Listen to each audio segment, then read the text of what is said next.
Bueno, muy buenas tardes a todos. Muchas gracias al comité organizador por la invitación y por la posibilidad de hacer esta mesa, que nos parece un tema que es muy importante para conversarlo con los patólogos clínicos. El tema de hoy va a ser anticoagulantes orales directos y su implicancia en el laboratorio. Para eso contamos con dos invitadas muy especiales. En primer lugar, vamos a hablar del efecto e interferencia de los anticoagulantes orales directos con las pruebas diagnósticas básicas y especializadas en hemostasis y trombosis. Luego vamos a hablar de la medición de los anticoagulantes orales en plasma, los métodos y la experiencia acumulada. Para eso contamos con la doctora Marta Martinuso, que ella es bioquímica, doctora en Ciencias Fisiológicas de la Universidad de Buenos Aires, es bioquímica de planta de la sección de hematología y hemostasis del Hospital Italiano, docente de la Universidad de Favaloro y del Instituto Universitario del Hospital Italiano. Luego vamos a presentar un estudio en el cual desde el Hospital de Clínicas participamos. Es un estudio multicéntrico, internacional, que se llama Laboratorio en el paciente tratado con apixaban o rivaroxaban en Latinoamérica, LARILA. Para eso contamos con la doctora Cecilia Guillermo. Cecilia es de la casa, es amiga. Ella es médica hematóloga, es patóloga clínica, especialista en laboratorio y en trasplante de médula ósea. Actualmente es la profesora de la cátedra de hematología, fue profesora adjunta del Laboratorio de Patología Clínica y actualmente coordina la unidad de hemostasis y trombosis y participa activamente en muchas actividades de sociedades científicas, siendo la actual secretaria del Grupo Latinoamericano de Hemostasis y Trombosis.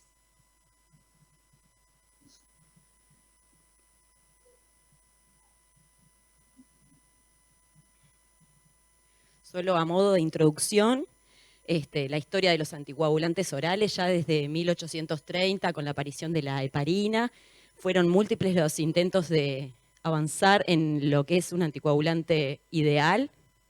Para eso se han desarrollado múltiples fármacos. En el año 2004 se desarrolló el inhibidor directo de la trombina, luego el inhibidor directo del anti-10, son ambos orales, para su uso aprobado en el 2008 en Europa y luego en el 2010 en Estados Unidos por la FDA, primero el dabigatran, que es el inhibidor de la trombina, y luego los anti-10. Bueno, ¿cuáles son las características de ese anticoagulante oral que estamos buscando en el correr de tantos años? Tiene que ser de administración oral porque tiene que ser de fácil administración por el paciente, tanto en el ámbito hospitalario como ambulatorio. Baja interacción con los alimentos y con otros fármacos. La farmacocinética y farmacodinámica debe ser predecible. Eso permitiría uso de dosis fijas, una ventana terapéutica amplia, un rápido inicio de acción, no requerimiento periódico de la medicación y contar con un antídoto o una reversión rápida en casos de una emergencia. Bueno, en cuanto a las características estas que mencionamos como ideal, vemos que la warfarina, que es el que ya hace más de medio siglo, que es el anticoagulante oral más utilizado, carece de muchas de estas características y son muchas las limitaciones que presenta. Tiene una variabilidad intra e interpaciente importante, requiere un monitoreo con ajuste de dosis frecuente, tiene múltiples interacciones farmacológicas y de la dieta y alimenticias. La farmacología no es predecible y su ventana terapéutica es muy estrecha, lo que nos hace tener que realizar estos controles seriados. Bueno, y estos anticoagulantes orales directos que estamos usando desde el 2008 parecerían contar con todas estas características de anticoagulante ideal. Entonces, las ventajas de estos anticoagulantes sobre la vitamina K, sobre los antivitamina K, perdón, son la no inferioridad en la prevención primaria y secundaria de la enfermedad tromboembólica venosa, menor incidencia de hemorragia intracraniana, aunque en algún trabajo se mostró alguna mayor incidencia de sangrado digestivo. Presentan farmacocinética y farmacodinámica predecible, Se usan a dosis fijas, no requieren ajuste de dosis, en principio, no requieren monitorización periódica o seriada. El mecanismo de acción es específico, rápido, tienen vida media corta, rango terapéutico muy amplio, lo que nos permite todo lo anterior, mínima interacción con fármacos y con alimentos, poca variabilidad entre los individuos y como característica fundamental o con la que salió al mercado con mucha fuerza es que no requieren la monitorización que estuvimos mencionando. Bueno, pero todo esto es así y ya del 2008 que se están usando, estos fármacos están cada vez más ampliamente utilizados en nuestro medio, a nivel mutual y a nivel público también, pero estamos preparados desde el laboratorio para esta tan amplia difusión o utilización de estos fármacos. ¿Está preparado el personal administrativo cuando realiza la cita al paciente, el extraccionista, el licenciado, los químicos, los médicos? Nos importa saber el tipo de anticoagulante que recibe, la dosis, la hora que tomó la dosis por última vez, importa el momento de la extracción en relación a la toma de la medicación. ¿Sabemos cómo afecta las pruebas globales? ¿Todas las afectan igual? ¿Sirve para el control de tratamiento alguna prueba global? ¿Qué efectos ejercen sobre las pruebas especializadas? ¿Y cómo interpretar finalmente los resultados? Bueno, para todas estas preguntas, por suerte, contamos con las invitadas que tenemos hoy, así que ya le voy a dar paso a la primera charla de Marta, que va a hacer referencia a las interferencias de los anticoagulantes en las pruebas básicas y especializadas.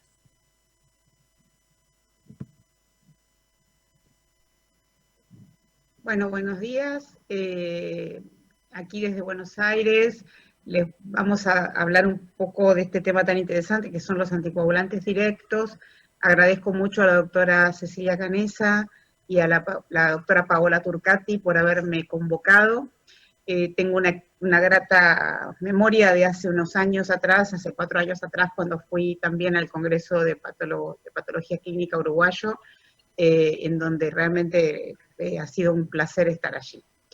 Vamos a comenzar con la primera charla, que es de interferencias y efecto de los anticoagulantes directos sobre las pruebas diagnósticas básicas y especializadas de hemostasia y trombosis. Estos son mis conflictos de intereses.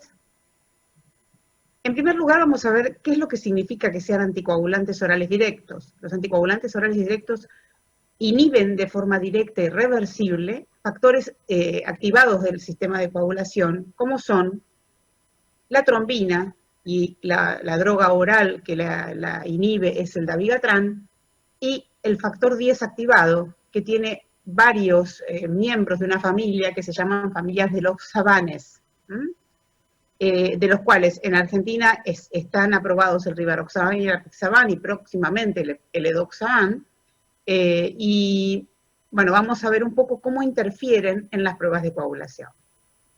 Los anticoagulantes orales directos son de administración oral, de inicio rápido de acción, tienen una farmacocinética predecible, tienen mínimas interferencias con alimentos o drogas, se utilizan a dosis fijas, han sido desarrollados para no ser controlados, para no ser monitoreados, y tienen una amplia ventana terapéutica. No obstante, ejercen efectos y afectan las pruebas y ensayos de coagulación, tanto clásicas como estudios especiales. Las interferencias del dabigatran sobre las pruebas de coagulación básicas es muy variable dependiendo del reactivo. Aquí ven los primeros trabajos del año 2012, en donde se ve perfectamente cómo, utilizando distintas tromboplastinas, la sensibilidad al efecto de las concentraciones de dabigatran plasmático era muy diferente. Como verán, las curvas son muy distintas, algunas se parecen entre sí y otras realmente son muy distintas. Y en general lo que ocurre es que para el tiempo de protrombina, por ejemplo, para todos estos anticoagulantes directos, la sensibilidad de estas tromboplastinas a los anticoagulantes antivitamina K, a las deficiencias de factores vitamina K dependientes funcionales que ejerce los anticoagulantes antivitamina K, no tiene nada que ver con la sensibilidad de esto. Tromboplastinas extremadamente sensibles para controlar los anticoagulantes antivitamina K pueden ser muy insensibles para la presencia de los anticoagulantes directos. En un trabajo que hicimos ya hace varios años, lo que vimos es en muestras de pacientes que se medían en el valle de la droga, que sería el valle, estamos hablando del valle como las horas previas a la nueva toma, ¿m? Y eso depende de la vida media. Estos anticoagulantes tienen vida media corta en general, algunos se administran 2 veces por día, como el Dabigatran y el Apixaban, y otros una sola vez por día. Y entonces cuando hablamos de valle, hablamos de las horas previas, o par de horas previas a la nueva ingesta de la droga. Y lo que vemos es que tienen un efecto sobre la PTT, en donde prolongan a medida que aumenta la concentración de Dabigatran en plasma, pero llegan a un plató. De la misma manera, el TP expresado en porcentaje de actividad baja a medida que aumenta la concentración de Dabigatran, pero también llega a un plató. Mientras que el tiempo de trombina es extremadamente sensible y en concentraciones muy bajas, que no tienen significación clínica incluso, pueden prolongar mucho el tiempo de trombina. Un dato interesante es que nunca vamos a hallar un TP y una PTT totalmente incoagulables por presencia de estas drogas, por ingesta de la droga en forma normal, porque por más que haya acumulación de la droga, fíjense que acá tenemos pacientes que llegan hasta 900 nanogramos por mililitro, no llegan a bajar a un TP menor de 20%, ni a una PTT mayor de 200 segundos, que sí vemos, por ejemplo, con la heparina. Y esto es porque son reversibles y llegan a un equilibrio droga-inhibidor. O sea, factor activado y droga que es su inhibidor. Una de las interferencias más clásicas del Dabigatran es sobre el dosaje de fibrinógeno por el método de Claus. Cuando tenemos reactivos que tienen 100 unidades de trombina para hacer el dosaje de fibrinógeno, acordemos que el dosaje de fibrinógeno se hace diluyendo el plasma del paciente y agregando una concentración de trombina muy alta. El efecto es nimio, o con algunos reactivos que no diluyen la muestra, puede ser importante. Pero comienza a ser mucho más importante cuando tenemos reactivos comerciales que tienen menos de 100 unidades, como es el caso de un reactivo que tiene 40 unidades. Esto simplemente es para saberlo. En las dosis habituales que se pueden encontrar en valla y pico, hasta 200, 300 nanogramos por mililitro, podemos tener una subestimación de hasta el 50% del dosaje de fibrinógeno. Y si hay acumulación de droga, esto puede llegar a dar fibrinógenos críticos cuando en realidad no lo son. En caso de acumulaciones, entonces tenemos que tener importancia que si no tenemos un reactivo con más de 100 unidades, habría que avisar al médico que ese dato de fibrinógeno no es fiable. En cuanto a una prueba que hicimos con el fibrinógeno en pacientes que recibían la droga, vimos que si trabajábamos con reactivo de 100 teníamos los valores de los pacientes, que son los verdes, y mientras que cuando trabajábamos con 40, los valores, a medida que aumentaba la concentración por encima de 200, había diferencias significativas. Pero un dato interesante es que cuando hicimos el fibrinógeno derivado, en un trabajo que hicimos con la doctora Dubosc, del tiempo de protrombina, encontramos que el fibrinógeno derivado no sobreestimaba el fibrinógeno, para muestras que tenían Dabigatran. Producía una sobreestimación parecida a lo que tienen en los normales, como pueden ver en estos gráficos. El efecto del Dabigatran entonces lo podemos resumir en que afecta el TP, sobre todo en concentraciones ya de valle o de pico, sobre todo, mientras que en las concentraciones bajas de valle puede no verse afectado. El APTT se afecta tanto en el valle como en el pico, y el tiempo de trombina se afecta muchísimo. El fibrinógeno de Claus solo se afecta cuando tenemos reactivos menores de 100 unidades de trombina y a concentraciones de pico altas de Dabigatran.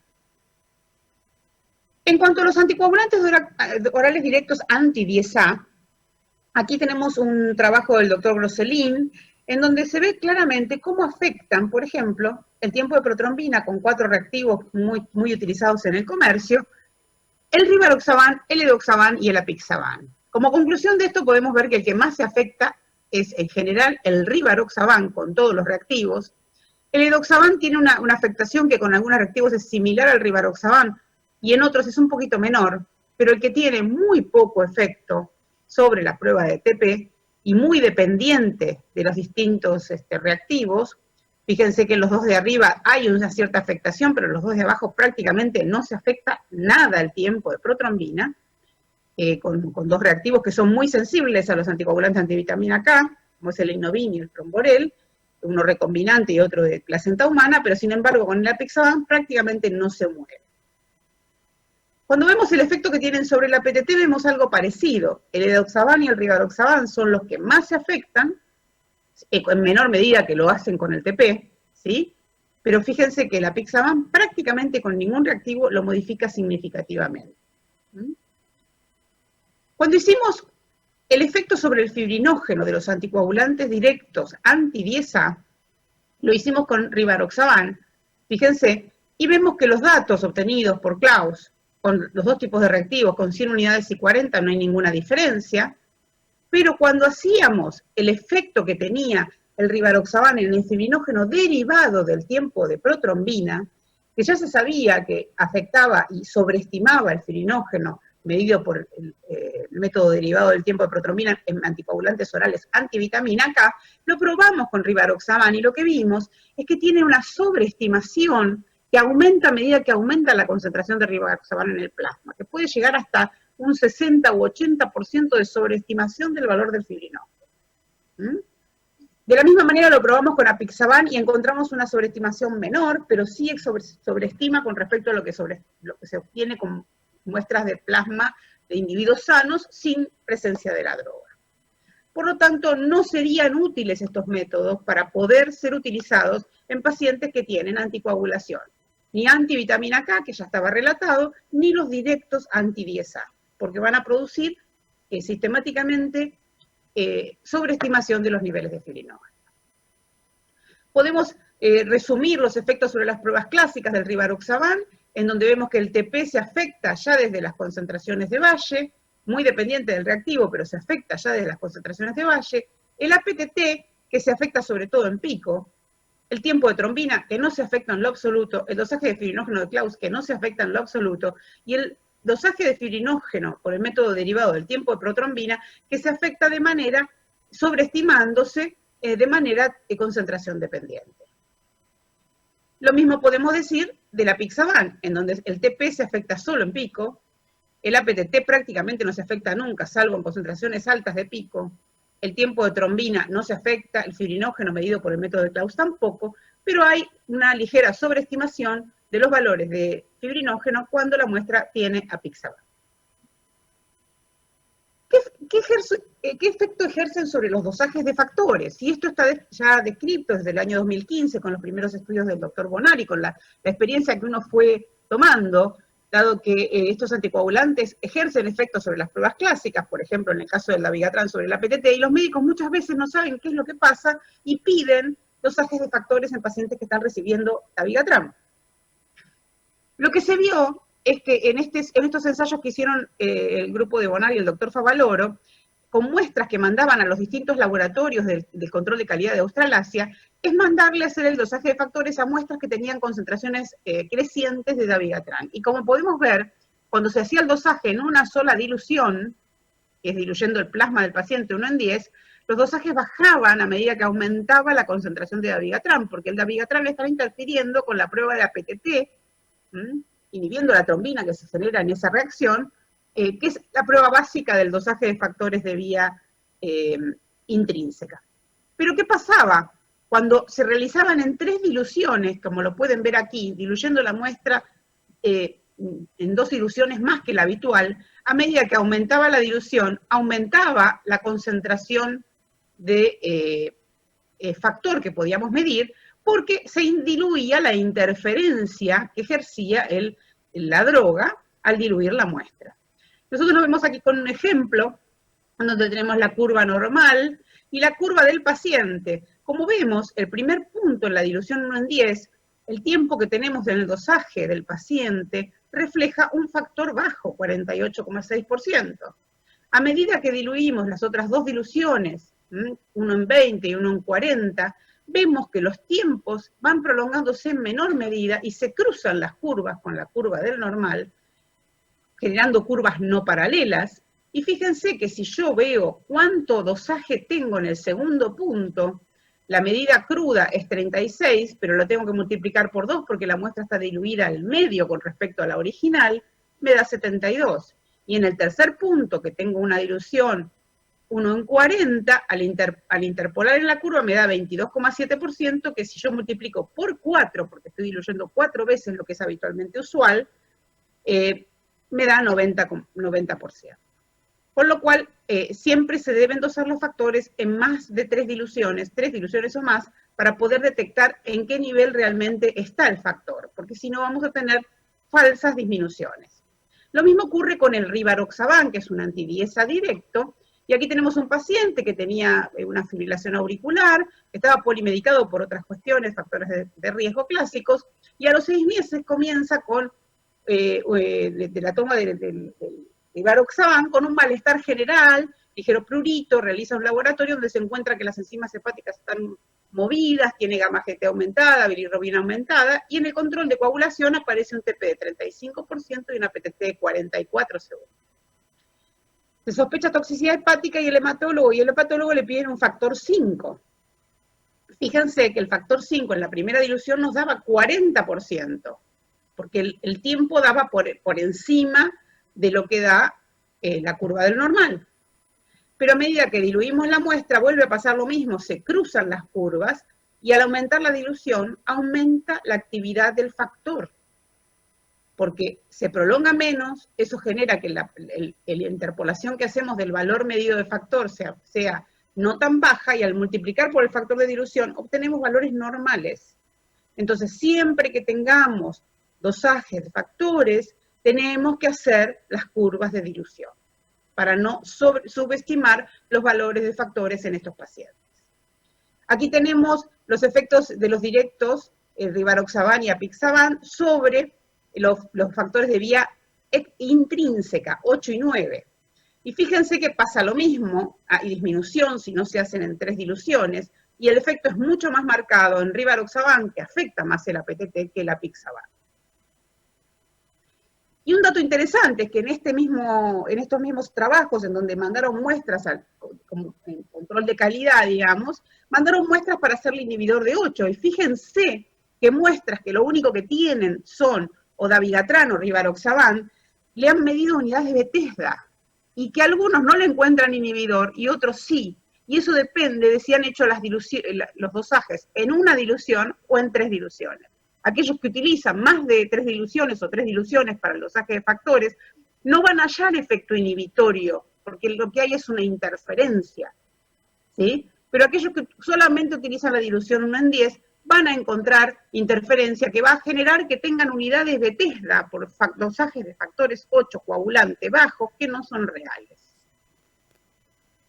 Con respecto a los estudios de trombofilia congénita, tenemos que el dosaje de proteína C por método cromogénico no se afecta, pero cuando se utiliza un método funcional coagulante se sobreestima, porque se ve la prolongación no solamente de la generación de proteína C activada, que inhibe el 8 y el 5 de la reacción, prolongando el APTT de la muestra en esos dosajes funcionales, sino que cuando es funcional coagulante, entonces va a prolongar estos tiempos y va a hacer como si tuviera más efecto de proteína C activada, y en realidad es dado un efecto por la droga, además de la proteína C activada. Esto estamos hablando de dabigatran. Fíjense que cuando usamos proteína C cromogénica no encontramos nada, pero cuando tenemos en apixaban tampoco y en rivaroxaban tampoco. Es decir, cuando usamos el método cromogénico no tengo efectos, cuando usamos el método funcional coagulante tenemos sobreestimación. ¿Qué ocurre con la proteína S? Si hacemos todos los dosajes de proteína S, vemos que la mayor parte no obtienen modificaciones, salvo los que utilizaron proteína S funcional coagulante, porque nuevamente utilizan una prueba coagulante que va a ser afectada por las drogas. Y en estos casos se vio que hay más efecto del rivaroxaban. Fíjense que a medida que aumenta la concentración de rivaroxaban, el dosaje de proteína C aumenta mucho, lo hacemos de manera coagulante, en menor medida dabigatran y en menor medida aún el apixaban. Pero vemos que si medimos el antígeno de proteína S libre, que hay muchos reactivos que utilizan esa técnica, y es la técnica que está de alguna manera recomendada para hacer el dosaje de proteína S en pacientes para estudiar trombofilia, se ve que no se afecta en absoluto por la presencia de estos anticoagulantes. ¿Qué pasa con la antitrombina? Y aquí tenemos algo dual. Hay dos grandes métodos para hacer antitrombina funcional, uno que se basa en la inhibición de trombina y otro que se basa en la inhibición de díaz activado. Fíjense que cuando utilizamos una técnica que tiene una inhibición de la trombina, vamos a tener, de alguna manera, sobreestimación de los valores de antitrombina a concentraciones de dabigatran altas. ¿Por qué? Porque la trombina va a ser inhibida no solamente por la presencia de antitrombina en la muestra, sino por la presencia de dabigatran. Mientras que estos círculos colorados muestran dos técnicas que utilizan una inhibición en díaz activado, que no se ven afectadas.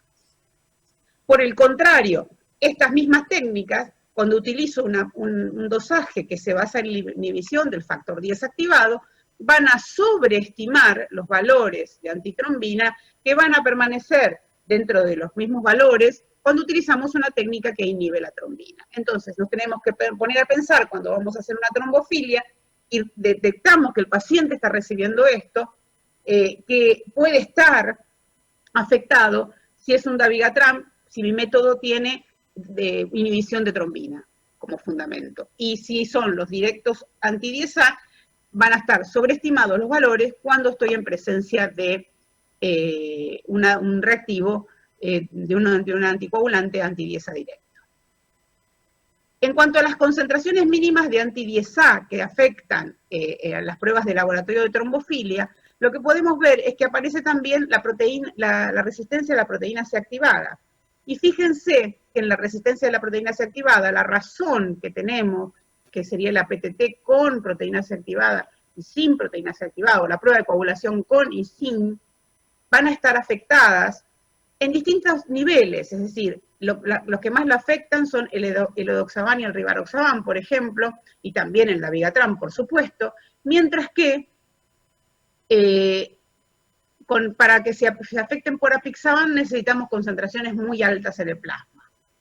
De alguna manera, tenemos que ver también que la razón, por ejemplo, en un ensayo que hicimos nosotros del CAP, con resistencia a la proteína C activada, dio una razón muy alta, una sobreestimación del 28% de la razón, cuando la muestra estaba sin dabigatran, con respecto a la muestra sin dabigatran. Por lo tanto, tenemos que tener en cuenta que esto puede afectar el diagnóstico de trombofilia de un paciente.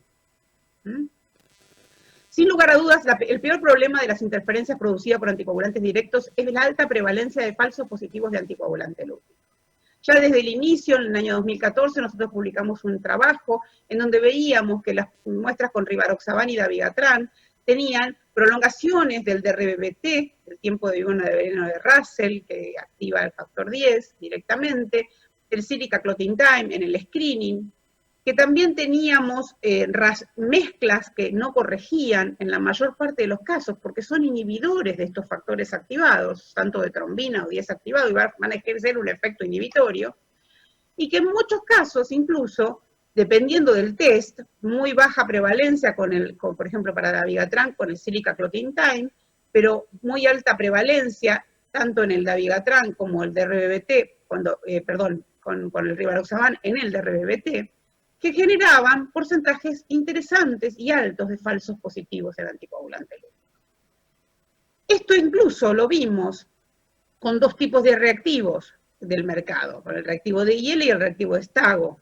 Ambos producían razones normatizadas del DRBBT screen sobre confirm por encima del punto de corte, aún a concentraciones bajas. Y estos pacientes, en varios de estos pacientes, vimos que estas razones normatizadas que encontrábamos altas, ya sea el DRBT del screen como la razón normatizada, se normalizaban en la mayor parte de los casos luego que suspendíamos el rivaroxaban, mientras que permanecía alta en el único paciente que realmente estaba recibiendo rivaroxaban pero tenía un anticoagulante lúpico positivo. Entonces, el rivaroxaban produce falsos positivos aún a bajas concentraciones en el plasma, en el valle. Esto ya había sido demostrado por los estudios de Bonar, que les había mostrado antes, en donde se veía efectos sobre apixaban, rivaroxaban y sobre dabigatran. Y por lo tanto, lo que vemos es que producen razones normatizadas francamente falsa positivas. Hay un trabajo que acumuló los datos de la literatura, algunos estudios ex vivo, como son los nuestros y los de otros autores, en donde trabajamos con muestras de pacientes y otros in vitro, que demostraban falsos positivos, específicamente, muy frecuentemente con el DRBBT. Algunos proponían medirlo en el valle, pero no obstante, como vimos, el rivaroxaban puede producir con pequeñas concentraciones, con lo cual hay que suspender para poder estudiar estos pacientes, suspender la droga. Una ayuda a esto salió en el año 2018, que es el uso de carbón, unas pastillitas de carbón activado, que lo que hacen es absorber los anticoagulantes directos y una vez que se trata el plasma con estas pastillitas, se absorbe la droga y el sobre en adelante, ese plasma se puede evaluar y ver que lo que produce es que mejora los datos. Y lo interesante es que no afecta a pacientes que son positivos antes y después de ser tratados por estas pastillas de carbón, ni a muestras normales, mientras que corrige los tiempos de las muestras que tienen los anticoagulantes directos. Fíjense que producen remoción total, ¿sí?, de la droga después de 20 minutos, tanto de dabigatran como apixaban, rivaroxaban y edoxaban. El apixaban tarda más en poder eliminarlo completamente. Fíjense que todavía los 5 minutos de tratado con el carbón activado sigue manteniendo algo de actividad, pero fíjense que la mayor parte no tienen ningún efecto luego de 20 minutos. No son capaces, este carbón activado no elimina las heparinas, ni el danaparoid, pero sí otros inhibidores de trombina directos que están en el mercado, que son por vía endovenosa. Hay varios trabajos que están viendo este efecto del carbón activado. No obstante, en las guías que se han publicado este año sobre la estandarización en pacientes anticoagulados, cómo medir el anticoagulante lúpico, se habla que los anticoagulantes directos afectan invariablemente la detección de anticoagulante lúpico, por lo tanto se recomienda no usar, no buscar en la presencia de anticoagulante lúpico en un paciente que esté recibiendo estas drogas, al menos que sea removida o neutralizada.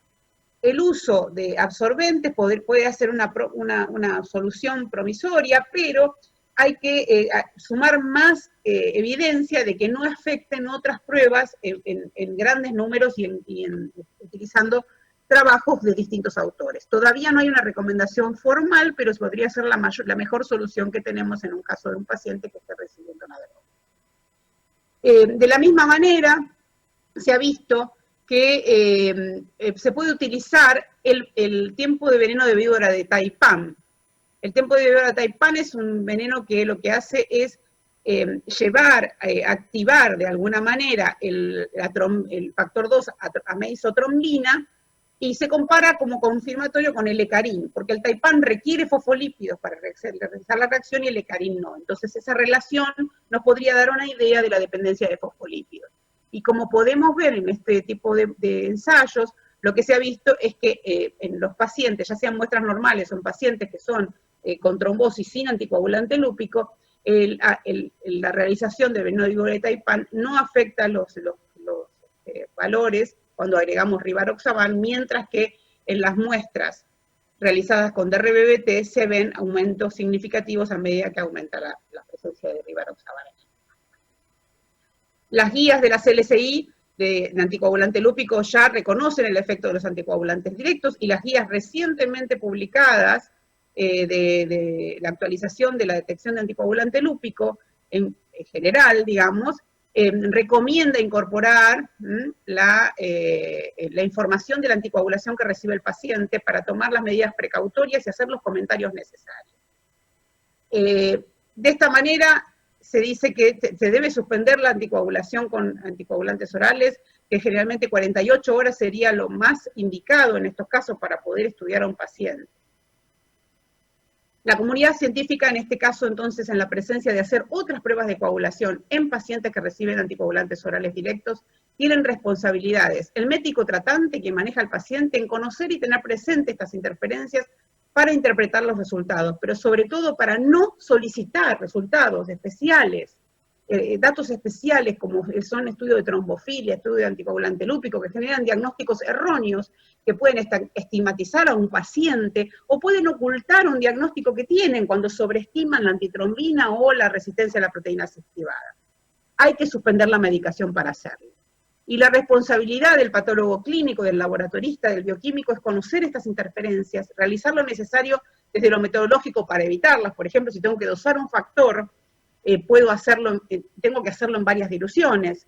Procurar tener la información sobre medicamentos que recibe el paciente cuando realiza los estudios, y en caso de sospechar la presencia de un anticoagulante oral directo en las muestras, colocar notas aclaratorias y explicativas en la interpretación posanalítica para ayudar al médico tratante en este tema. Y en este punto es muy importante que hacer un dosaje de actividad anti-10, aunque sea con la anti-10 que usamos para la heparina, para ver si hay presencia o no de la droga cuando vamos a hacer un estudio especial, y hacer el tiempo de trombina para ver si hay o no presencia de dabigatran, para poder realizar un estudio más fidedigno.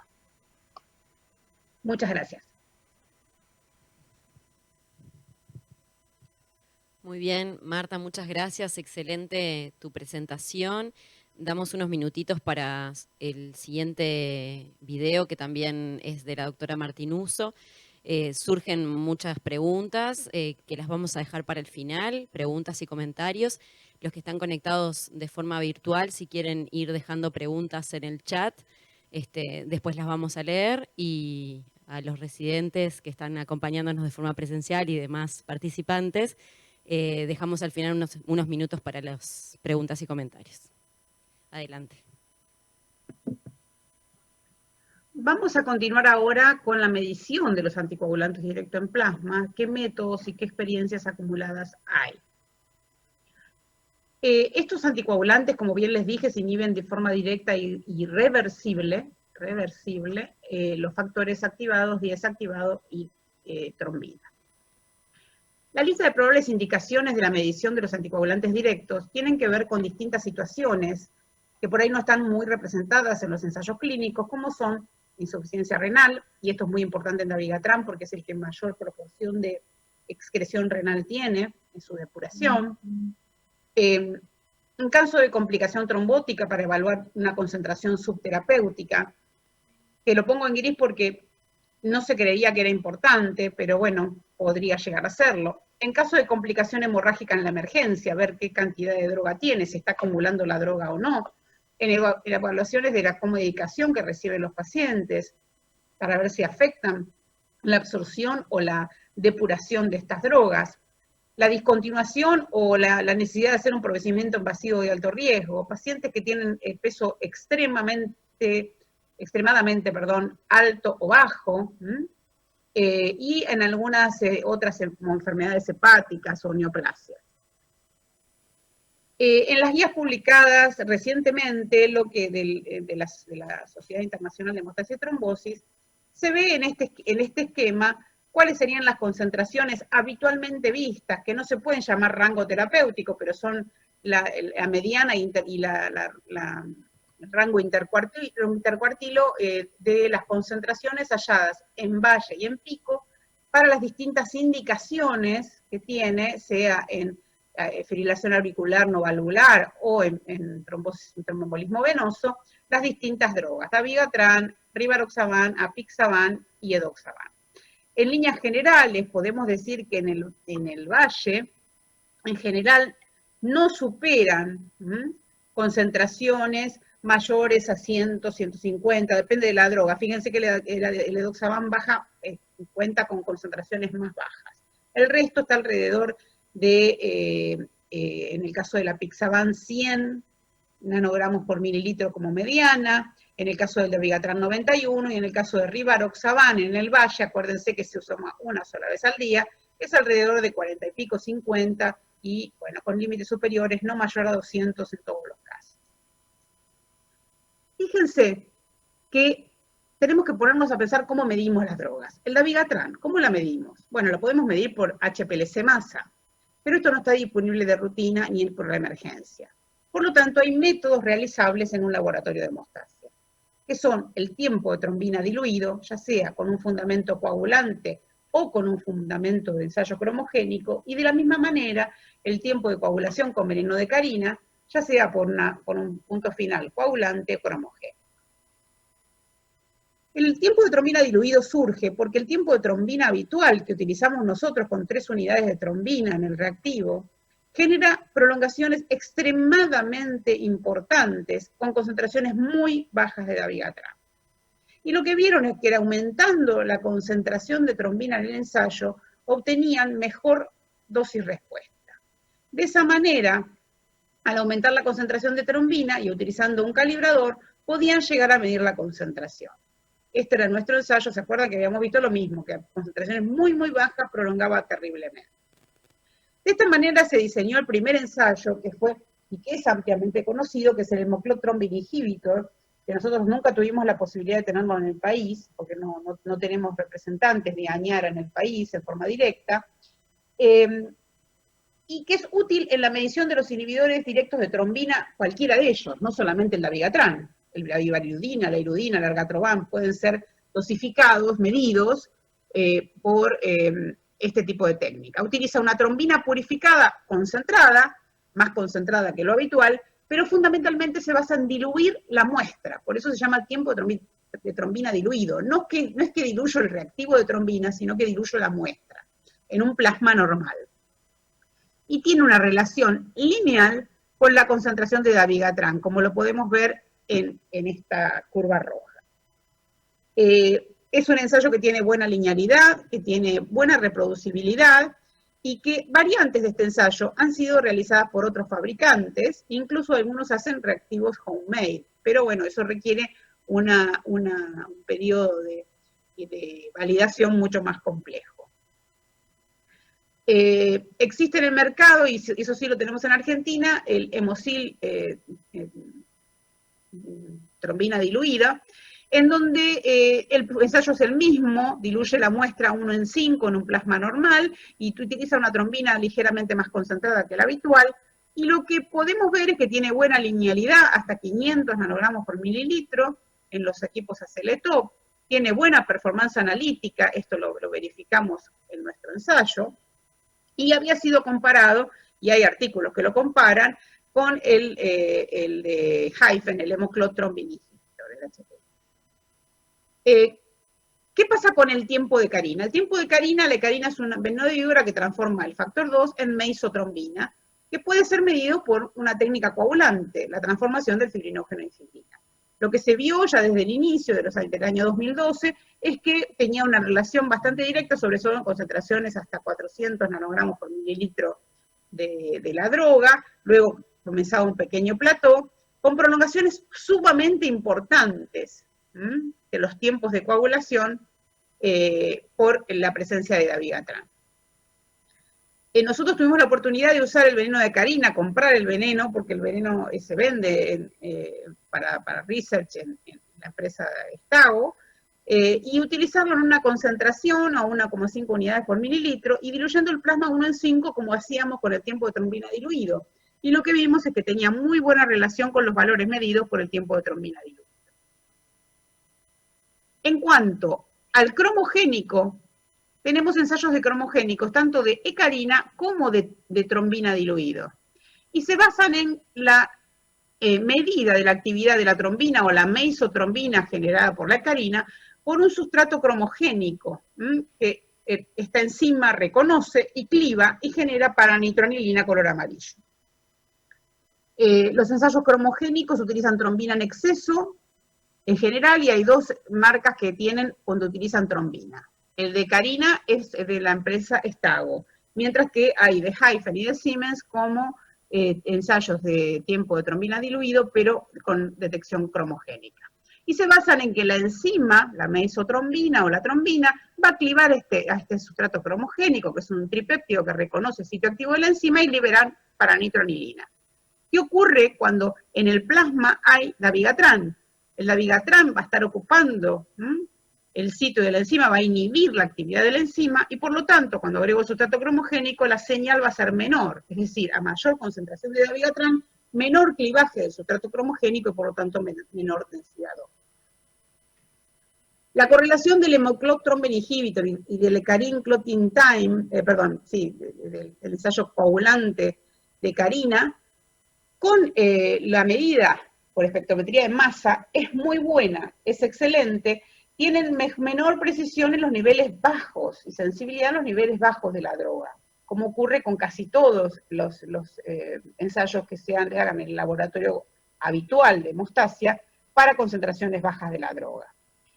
El ensayo cromogénico del tiempo de trombina diluido también tiene muy buena correlación con este es el de Hyphen, con los niveles medidos por espectrometría de masa. Nosotros en pacientes con FA, con fibrilación auricular en dabigatran en el valle, lo que vimos es que las concentraciones de dabigatran en plasma aumentan con la edad. Los añosos tenían más tendencia a acumular la droga debido a que empiezan a deteriorar su función renal. En pacientes con extremado bajo peso, en pacientes que tenían un índice de masa corporal muy bajo, y con el clearance de creatinina. Cuando el clearance de creatinina era menor de 50 mililitros minuto, teníamos una mayor prevalencia de muestras en el valle con mayor concentración de droga. Esto es importante porque tenemos que tener en cuenta que los pacientes no siempre empiezan el ensayo, cuando empiezan a darle la droga, tienen la falla renal, sino que si son añosos pueden deteriorarla ante cualquier evento, una infección urinaria, una infección en otro órgano, puede ya deteriorar la función renal y generar acumulación de la droga. ¿Cuál es la performance de estos ensayos de dabigatran? Se midieron los ensayos de tiempo de trombina diluido y se vio que los coeficientes de variación, tanto intraensayo como interensayo, eran buenos en este ensayo multicéntrico italiano, y lo que vieron que lo que había era mucha variabilidad interindividual en las concentraciones que encontraban en los pacientes, en distintos pacientes. O sea, hay mucha variabilidad interindividual. En otro estudio comparativo también de 5 reactivos de dabigatran utilizados, 5 en laboratorios diferentes en Italia, encontraron que tenían en general buena performance, siendo las mejores performance el hecarin clotting time de Stago y el tiempo de trombina diluida de IL, que tenían menor bias con respecto a la medida por espectrometría de masa, y como verán, tenían buena performance clínica. Son fáciles de realizar en general y pueden ser automatizables. Un dato interesante es que en el dabigatran otra cosa que se utiliza es el APTT, si bien, como dijimos, es lineal y hasta un cierto punto y luego tiene un plató, una concentración en valle, que esté acumulada, nos genera PTTs en general altos. Y esto se ha detectado ya desde el principio, en decir que una PTT más de 2,5 veces el control, que en general es más de 75, 80 segundos, en nuestro caso, en nuestro estudio fue entre 75 y 80, está detectando que en el valle tengo más de 200 nanogramos por mililitro. Y eso habla de acumulación de la droga. ¿Sí? En los ensayos de Relay, donde hicieron dosajes de dabigatran, vieron que los pacientes que tenían mayor de 200 nanogramos en el valle podían tener alguna manifestación.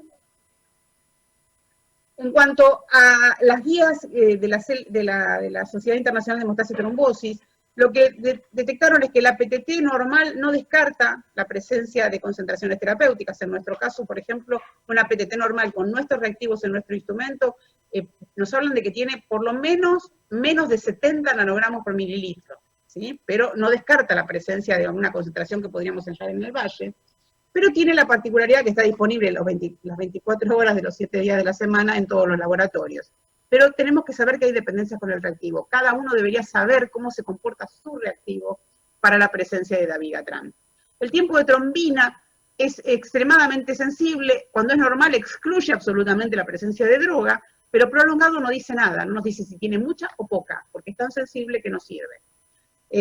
Está disponible 24 horas sobre 7 en todos los laboratorios, dice la guía. Yo me pongo el signo de interrogación porque en Argentina no todos los hospitales tienen tiempo de trombina a las 24 horas. No sé qué es lo que ocurre en Uruguay, pero probablemente pase lo mismo. Y tiene dependencia con el reactivo, pero en general son bastante comparables. El tiempo de tromboplastina diluido es la estimación de la concentración con calibradores específicos, puede ser implementado en cualquier coagulómetro automatizado, no tiene dependencia de reactivo porque estamos calibrando con calibradores específicos de droga, cantidad de droga. Lo mismo ocurre con el tiempo de carina, en donde puede ser automatizado en todos los coagulómetros y no tiene dependencia de reactivo. Y la espectrometría de masa, que es la medida más exacta que tenemos, pero que no tiene, necesita laboratorios especializados, personal altamente entrenado y no está disponible en la rutina diaria. En un trabajo muy interesante donde vieron cuáles eran la sensibilidad y la especificidad de la PTT que utilizaban para 50 nanogramos por mililitro de concentración de dabigatran, lo que vieron es que una PTT absolutamente normal, por debajo de los 29 segundos, tenía una alta especificidad de tener menos de 50 nanogramos. Pero que una PTT normal, en el rango normal, cualquier APTT en el rango normal, tenía una especificidad que no era tan importante. O sea, hay pacientes que tienen más de 50 nanogramos, como nos ocurrió a nosotros, que tienen APTT normal. Utilizando un punto de corte muy extremadamente, digamos, de la media del reactivo del rango normal para abajo, sí podíamos aumentar la especificidad. Y en cuanto al tiempo de trombina, veían que el tiempo de trombina normal tenía una especificidad de 100%, porque es súper sensible. Pero utilizando un punto de corte de 75 segundos, fíjense que el tiempo de trombina general, utilizado por la mayor parte de los reactivos, es aproximadamente 20 segundos el límite de normalidad. 20, 22 como máximo, dependiendo del reactivo. Fíjense que hasta 75 segundos es como que podemos estar bastante tranquilos de que tenemos un dabigatran por debajo de 50 nanogramos por mililitro. Y hay algunos que directamente lo que hicieron fue hacer el tiempo de trombina por 3 o el tiempo de trombina por 4, el límite superior normal, y ver que cuando tenemos un tiempo de trombina 3 veces el valor, tenemos una especificidad de tener menos de 50 nanogramos del 98%. Si el valor de tiempo de trombina es menos de 3 veces el valor normal que utilizamos, el límite superior normal. En cuanto a los anti-10A directos, el rivaroxaban, ya se comentaba que se podía medir por una técnica cromogénica anti-10A, ensayada con calibradores específicos y sin el agregado de tiempo de trombina, porque cuando se agregaba tiempo de trombina, los valores se afectaban, y no eran iguales. Estos son los trabajos iniciales. Se basa en que tenemos un reactivo que tiene 10A en exceso, en donde cuando tenemos un plasma normal, sin la presencia de las drogas, da color, porque tiene un sustrato cromogénico que es activado por el desactivado, pero cuando tenemos en el plasma rivaroxaban, apixaban o edoxaban, estas drogas inhiben al factor 10 activado y por lo tanto el color desarrollado va a ser menor. Y vamos a tener, a mayor concentración de droga, menor densidad óptica. Perdón. Nosotros hemos medido los niveles de rivaroxaban con el ensayo líquido de anti-10A de la marca IL y de la marca Stago, y vimos que tiene muy buena performance con los dos tipos de reactivos en cuanto a lo que es precisión y, digamos, el bias que se produce con respecto al valor que tiene asignado la muestra de controles medidas por HPLC. Y lo que vimos interesantemente es que si nosotros calibrábamos el reactivo de IL con el calibrador de Stago, o el reactivo de Stago con el calibrador de IL, los valores que obteníamos eran muy parecidos, eran comparables por ¿cómo se llama? Correlación de Deming. Y entonces podemos decir que los calibradores no estarían jugando de dos marcas muy conocidas y muy utilizadas en el mundo, pueden ser intercambiables, y eso para Latinoamérica es importante porque a veces no tenemos disponibilidad de que nos lleguen los reactivos en forma tan fluidamente, y podemos decir, bueno, yo puedo calibrar mi anti-10 con un calibrador de otra marca, que voy a obtener un resultado que es bastante parecido. En cuanto a las guías de la ISTH, lo que proponen es que, por ejemplo, para el rivaroxaban y en cierta forma también para la edoxaban, el TP se podría utilizar de alguna manera, aunque se sabe que cuando es normal, aún con reactivos sensibles, descarta que no tengamos concentraciones supraterapéuticas, ¿sí?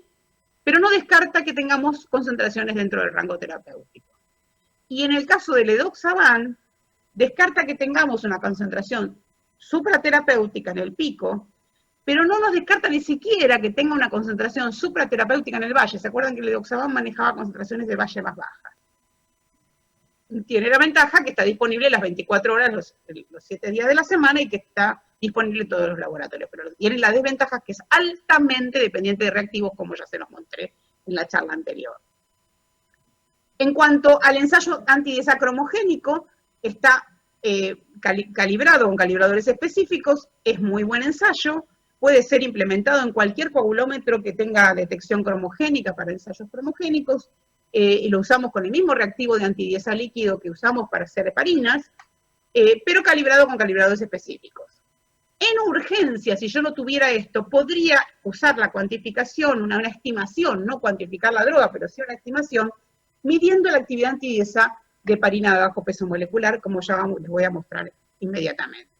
Obviamente la medida más exacta es la de cromatografía líquida y detección por espectrometría de masa, pero no, como dijimos antes, no está disponible.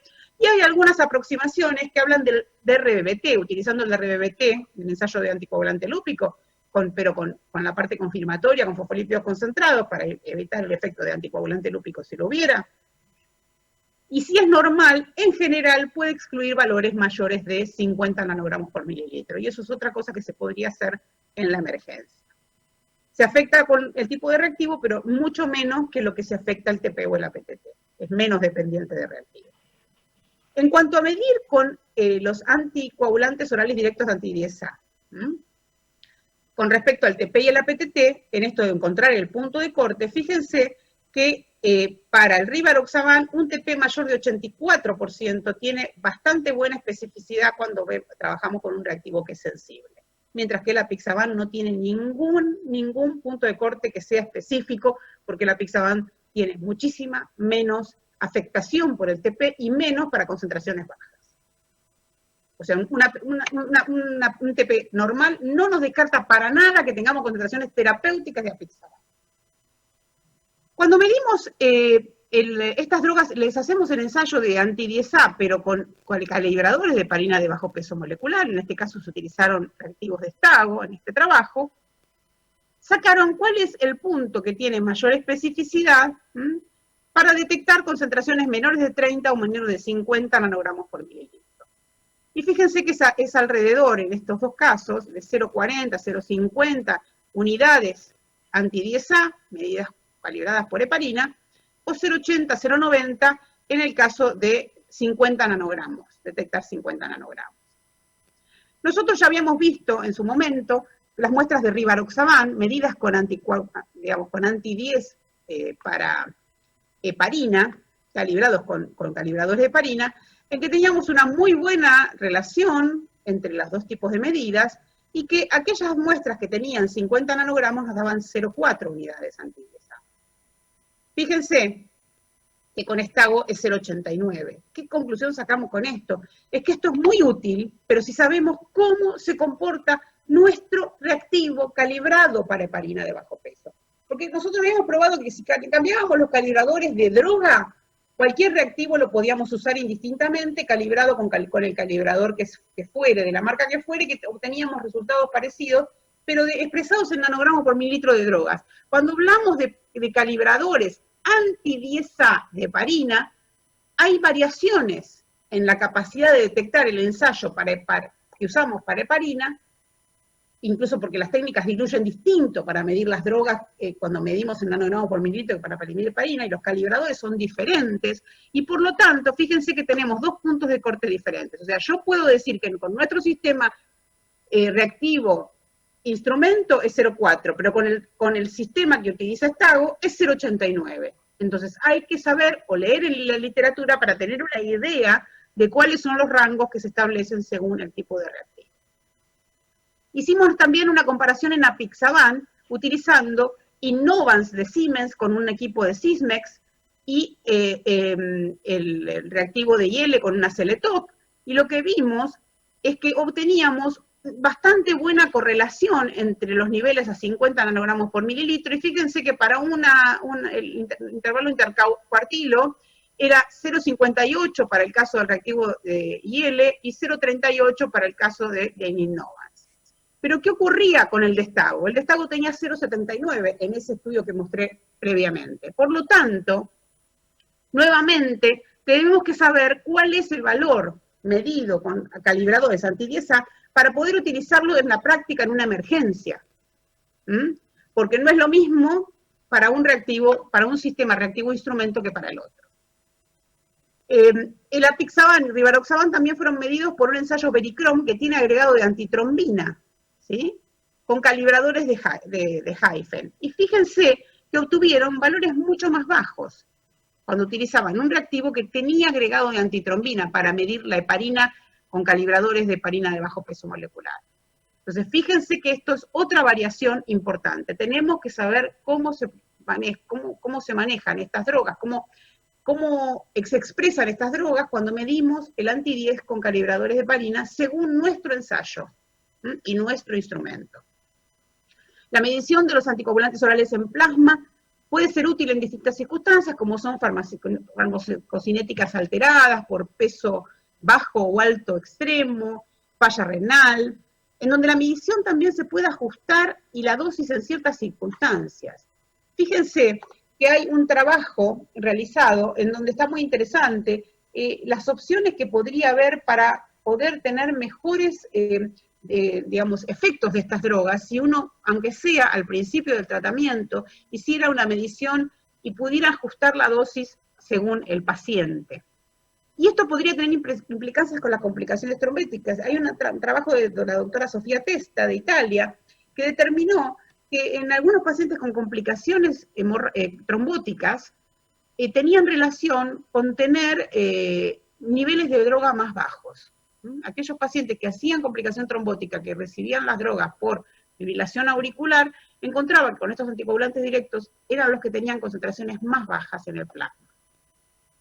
También hay interferencias medicamentosas, como ocurre con los antivirales que se utilizaron en COVID.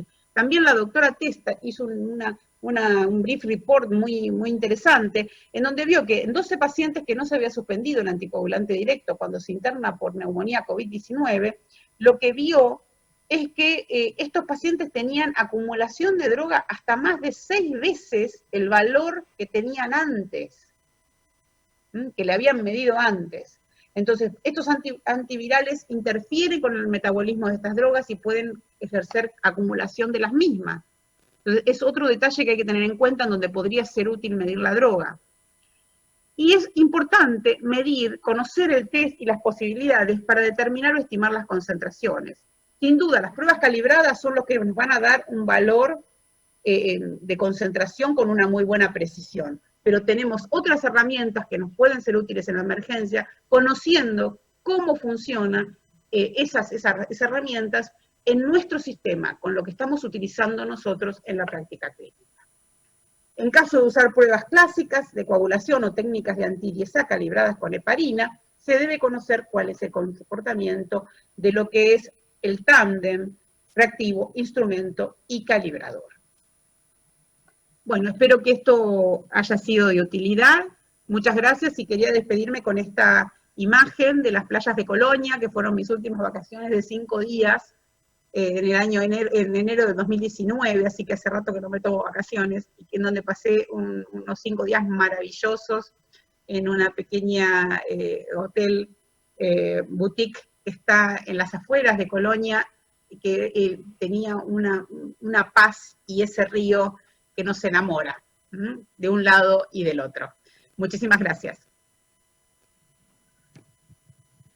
Marta, muchas gracias. Excelente tus 2 presentaciones, tus palabras finales. Vamos a dejar las preguntas, como dijimos, para el final. Le vamos a dar paso a Cecilia, a Guillermo, para que nos cuente sobre el estudio Larila. Y después, sí, al final les pedimos a las 2 que se queden unos minutitos para algunos comentarios. No vamos a tener mucho tiempo, pero vamos a tratar de hacer algunos comentarios breves. Cecilia, adelante. Cecilia, no se te escucha. Cecilia, habilitate el micrófono, por favor. Ahora Ya, sí. ya estoy aquí. Como dijo la doctora Martinuccio, es un gusto para mí estar aquí. Agradezco mucho a Paola específicamente, también a Cecilia Canesa. Siempre, la verdad que volver a SUPAC lo hago con mucha alegría y lo disfruto. Bueno, después de estas terribles presentaciones de Marta, la verdad que lo que voy a presentar son 5 minutos de un resultado multicéntrico internacional.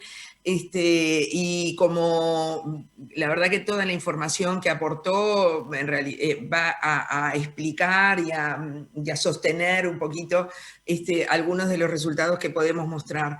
Es, como el nombre lo indica, dijimos un estudio multicéntrico internacional, le pusimos la RILA, porque el nombre es laboratorio en el paciente tratado con apixaban o rivaroxaban en Latinoamérica. En realidad, no tengo conflictos de interés relacionados a este estudio.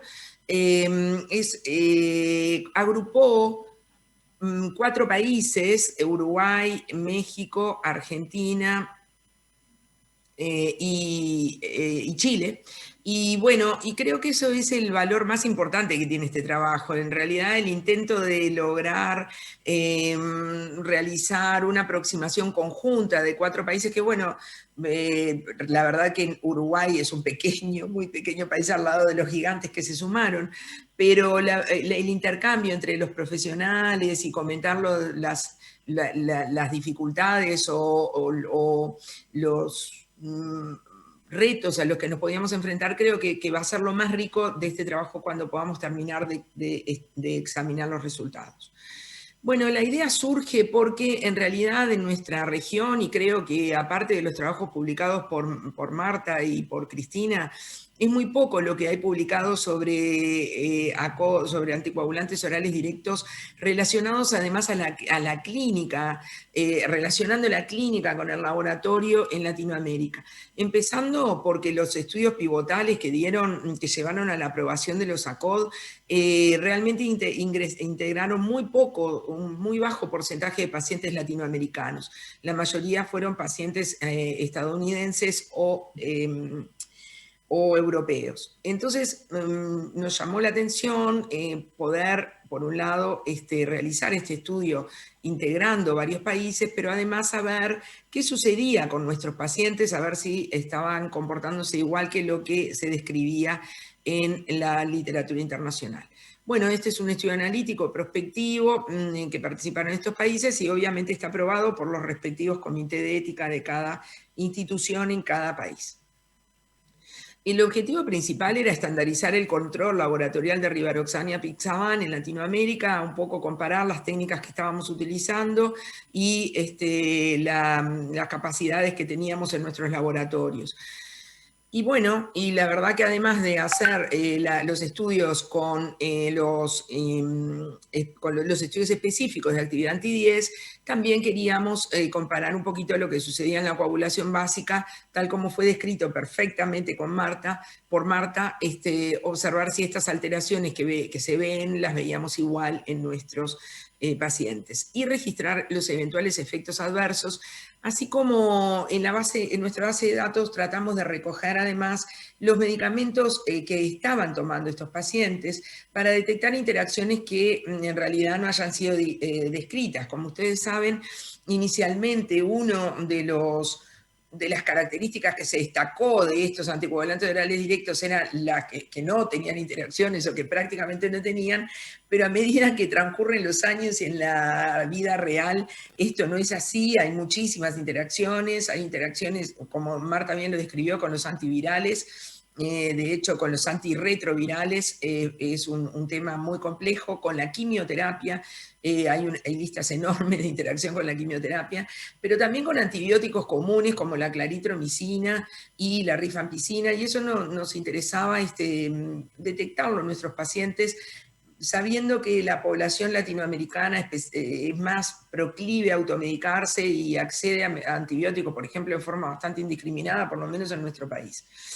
Bueno, y incluimos, por supuesto, todos los pacientes adultos que estaban tratados con anticoagulantes orales directos, ya sea con fibrilación auricular no valvular o enfermedad tromboembólica venosa. Para Rivaroxaban la dosis fue la de 20 miligramos día, en apixaban se discutió mucho, tenemos obviamente la dosis completa de 5 miligramos cada 12 y finalmente igual se incluyeron pacientes tratados con apixaban 2,5 miligramos cada 12 porque había un número bastante elevado, sobre todo en Chile, de pacientes y bueno, decidimos de todas maneras incluirlo y analizarlo aparte a este grupo. La metodología de forma de unificar el equipamiento y los reactivos, se utilizó reactivos de Estago, que fueron provistos por Estago, en realidad Estago donó los reactivos, y se realizó todo en coagulómetro CCTA Compact Max. Se midió la actividad anti-10 y tiempo de protrombina, PTT, trombina y fibrinógeno en valle y en pico. Consideramos el valle, citamos al paciente para el valle exactamente antes de la hora en que toma su siguiente medicación, en la mañana, y posteriormente el paciente se retiraba del laboratorio y desayunaba y recibía la droga, y medíamos a las 2 horas el pico de Rivaroxaban. Lo del desayuno fue muy interesante y pensábamos que podíamos llegar a tener diferencias entre los países, porque el Rivaroxaban, ustedes saben que tiene una relación directa con lo que es la comida, y es más, se recomienda que se tome en la comida más copiosa del día. Entonces, en un momento se nos ocurrió también tratar de comparar los desayunos en los distintos países y ver si las medidas eran diferentes, pero eso realmente fue prácticamente imposible. Tenemos algunas anécdotas que un día se les puedo contar. Bueno, los resultados que voy a presentar en este momento son resultados muy preliminares, son resultados de fines del año pasado, en donde teníamos 93 pacientes. En este momento tenemos 152 pacientes y todavía se está reclutando, porque si bien el estudio estaba previsto para finalizar en enero del 2020, en realidad comenzó tarde, comenzó en abril del 2019, por lo que se prolongó hasta abril del 2020. Y ahí la verdad que el impacto de la pandemia hizo que detuviéramos el control de estos pacientes, porque en realidad los hacíamos venir específicamente para el ensayo clínico y obviamente durante la pandemia eso resultaba prácticamente antiético, por lo cual suspendimos la valoración. Y recién prácticamente ahora, hará menos de 2 meses que se retoma la citación de pacientes que podrían ser candidatos, y por lo tanto no hemos culminado el relevamiento y el análisis de las bases de datos, así que les presento los estudios del año pasado. No hubo relación en la indicación entre hombres y mujeres, la edad media en la indicación fue de 66 años. Recuerden que acá están incluidos fibrilación auricular, que es una enfermedad del paciente añoso, y eso entonces extiende la edad hacia las últimas décadas de la vida. No quiero decir tan así porque yo ya estoy en esa edad media más o menos, así que no es que sean todos viejos. Bueno, la mayoría, como era de esperar, recibían dosis plenas, el 73%, pero un 26% recibían dosis ajustadas por diferentes temas. Como ustedes pueden observar, la gran mayoría de los pacientes fueron aportados por México, prácticamente la mitad de los pacientes. Argentina aportó casi un 30%, esta proporción se mantiene hasta el momento actual, y Chile y Uruguay están ahí aportando el otro 30% aproximadamente. Bueno, la indicación mayor en cuanto a fármaco fue apixaban y el segundo Rivaroxaban. Nosotros tenemos que agregar algo que es llamativo para el resto del continente, es que apixaban en Uruguay entró como copia, es decir, no contamos con el original de Pfizer, sino que directamente arrancamos con una copia, y eso hace que el acceso sea más sencillo, porque obviamente el costo de la apixaban es más económico en nuestro país. Eso sucede parcialmente en Argentina, no tanto porque Argentina tiene el original, México y Chile tienen solo original. Entonces también nos pareció interesante comparar, si es que podíamos, si los valores, de alguna manera hacer como una especie de control de calidad de la copia, del genérico, de si obteníamos los mismos valores anti-10 entre el genérico y el original. Esto ya les voy diciendo que debido a que Uruguay es el que tiene menos pacientes, el N es muy pequeño y se hace dificultosa esta comparación, pero los valores de pico y valle son comparables.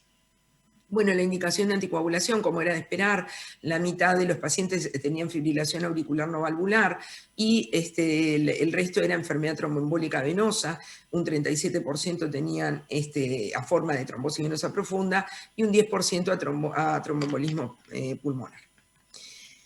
Muy poquitas complicaciones, fueron descritas un 9,8% de sangrados, pero solamente un evento de sangrado mayor, fue un sangrado digestivo, el resto fueron sangrados menores. No tuvimos, lo que sí pudimos detectar es que entre el pequeño grupo con sangrado y el grupo que no sangró, no hubo diferencias en la actividad anti-10. Y también observamos un 3% de recurrencia. Estos valores son similares a lo que se observa en la literatura internacional, no es diferente.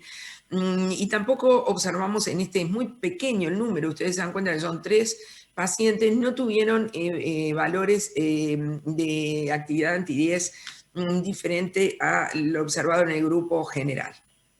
En cuanto a la actividad anti-10 específicamente para apixaban, encontramos un valle en 89 nanogramos por mililitro, con un desvío estándar de 7 aproximadamente, con un pico un poco más alto que lo que se observa en general, ahora lo repasamos, pero de 211, con un desvío estándar de 14. Para el pico el valle de rivaroxaban fue de 37, con un desvío estándar de más o menos 3 nanogramos por mililitro, y el pico de 181 con un desvío estándar de más o menos 14. Si ustedes ven más o menos la misma gráfica que mostraba hoy Marta, el pico para rivaroxaban, para 20 miligramos es de 215, ustedes ven que tiene un intervalo de confianza, un intervalo muy, muy amplio, y así que nuestro valor se encuentra allí, y el valle es de 32, lo que también está muy cercano a lo que encontrábamos. Les comentaba que para apixaban, nosotros para la dosis completa, estos valores que estoy presentando son para dosis completa de apixaban. El pico nos dio un poquito más alto, porque si bien se encuentra en este rango entre 59 y 302, ven que la media es de 132, a nosotros les recuerdo que nos dio 211. Obviamente no es significativa esta diferencia con respecto a la literatura, y vamos a ver qué sucede ahora al agregar prácticamente el doble de pacientes, si esto se modifica o hay alguna tendencia que tengamos que discutir. Tal vez allí sí esté pesando el genérico o algo que tendremos que discutir con los valores totales. Y como estaba previsto, y tal como también lo describió Marta, sí hubo una correlación directa significativa entre el tiempo de protrombina y el anti-10 en el pico para rivaroxaban. Los otros estudios de la coagulación global se modificaron tal como estaba previsto en general. Bueno, esta es una gráfica que refleja lo mismo, la actividad anti-10 en apixaban del valle y del pico, y la actividad anti-10 del rivaroxaban en pico y valle. Así que bueno, a pesar del bajo número que todavía tenemos de pacientes, el desempeño de la metodología fue acorde a lo publicado. No tuvimos problemas en cuanto al desempeño general en ninguno de los países. Y bueno, y destacamos lo que dije al principio, que es un estudio cooperativo latinoamericano. Me parece que es un camino que tenemos que seguir. Sería muy bueno que Latinoamérica trabajáramos más juntos, enfocada en este caso a esta población tratada con ACOD, pero para hacer más visibles nuestros resultados a nivel internacional, el trabajar interinstitucionalmente y además entre los países nos parece que podría ser un camino que tenemos que desarrollar. Bueno, no me queda más que mostrarle las instituciones que participaron en el hospital, la unidad de hemostasis y trombosis del Hospital de Clínicas. Ustedes saben que esta es una unidad multidisciplinaria en la que está incluido el departamento de laboratorio clínico, la cátedra de hematología, medicina interna y hemoterapia. Bueno, en Argentina participó la clínica 25 de Mayo de Mar del Plata.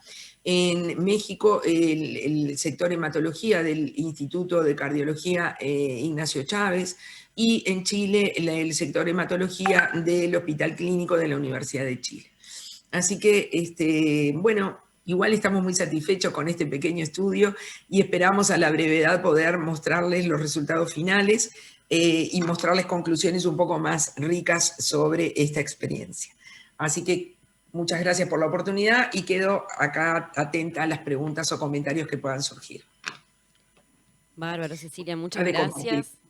Ahí está, muy, muy claro tu exposición. Sí, ojalá podamos reclutar más pacientes en este tiempo y ganarle a Chile, ¿no? Que estamos ahí, parejitos. Bueno, no sé si había preguntas en el chat. Bien. Yo tengo una pregunta para Marta. Me gustó mucho cómo explicaste. Las dos charlas estuvieron muy buenas, muy ricas. Espero que le hayan todos sacado jugo a esas charlas.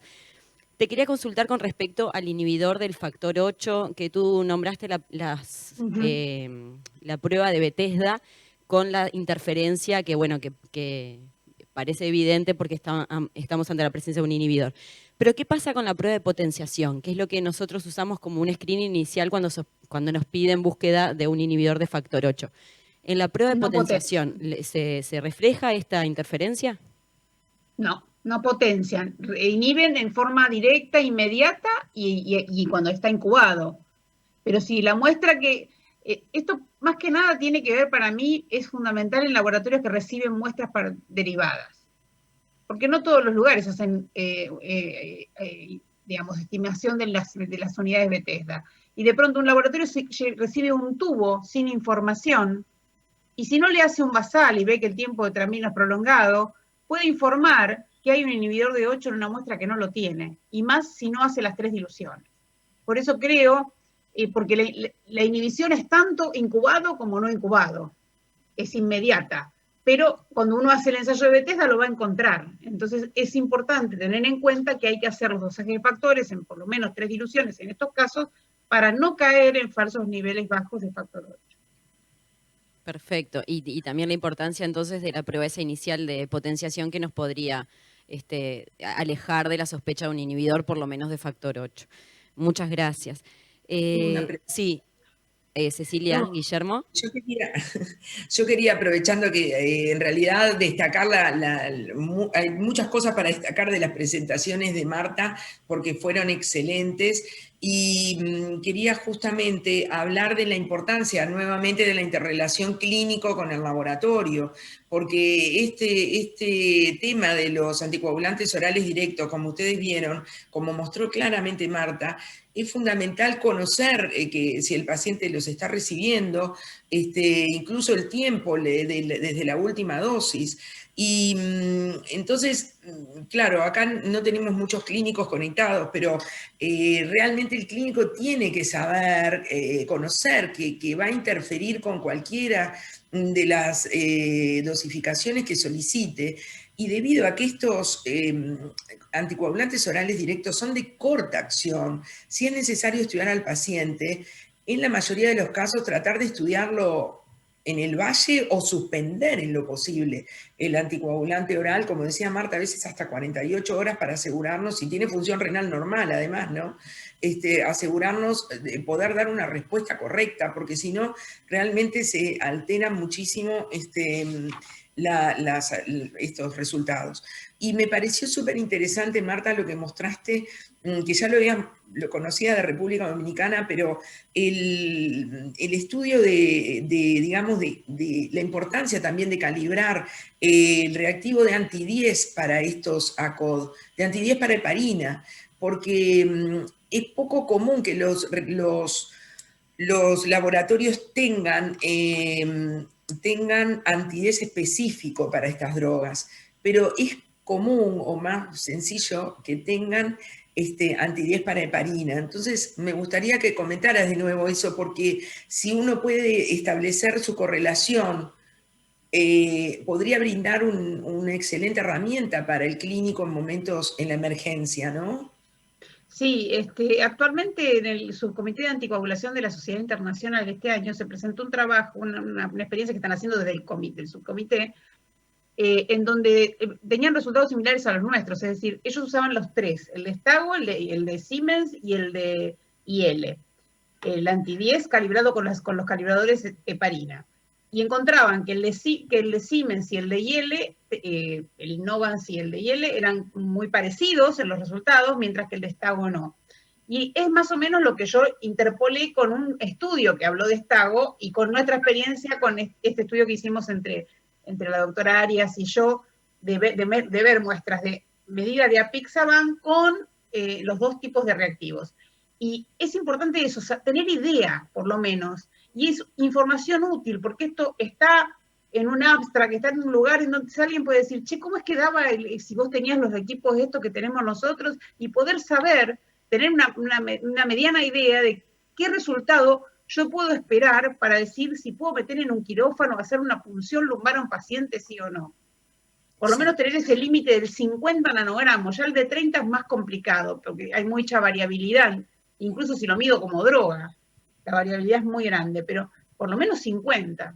Y hay, por ejemplo, si yo tengo un reactivo de Stago y tengo una determinación de anti-10 de 0,3, puedo meter en el quirófano al paciente, porque 50 nanogramos los tengo con 0,8, 0,70, 0,80. Entonces, si tengo 0,3, lo meto tranquila en el quirófano. Pero si tengo 0,4 con el reactivo de Siemens o de IL, estoy con posibilidad de tener más de 50 nanogramos por mililitro. Espero un rato más. Esas cosas son datos que, con cosas más sencillas, pueden ayudar.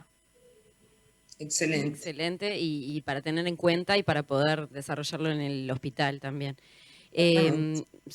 Tengo 50.000 preguntas más para hacerles y comentarios, pero se nos está acabando el tiempo. Empezamos un poquito tarde, pero igual ya nos pasamos 10 minutos del tiempo estipulado. Si no hay más comentarios, capaz que Marta puede quedarse a disposición por mail o algo para alguna pregunta concreta. Ningún problema. Bueno, vos tenés mi mail, Sí. lo podés compartir con la gente, no hay ningún problema. Bárbaro. Yo quiero destacar la importancia del estudio latinoamericano, porque me parece que es una medida que tiene que ver con la clínica. Fíjate que las cosas que nosotros hicimos no tienen su visión clínica desde el punto de vista de efectividad, de complicaciones, porque no hicimos la evaluación clínica del paciente, hicimos cuestiones de laboratorio. Pero este estudio va más allá de esto. Habla de las técnicas y habla también de la experiencia de este grupo de laboratorios de distintos países para medir las drogas y qué complicaciones o si aumentan el número pueden encontrar algún tipo de asociación o no, y decir que no encontraron una asociación con un poco más de peso, ¿no? La verdad que para mí es sumamente valioso. Bueno, muchas gracias. Gracias, Marta. Bueno, les agradecemos a las dos sus brillantes exposiciones, la disposición para participar en esta mesa desde el primer momento. Les agradecemos a las personas que se encuentran de forma presencial y a las personas que están en el virtual. Y bueno, damos por finalizada la mesa. Muchas gracias por su atención y su tiempo.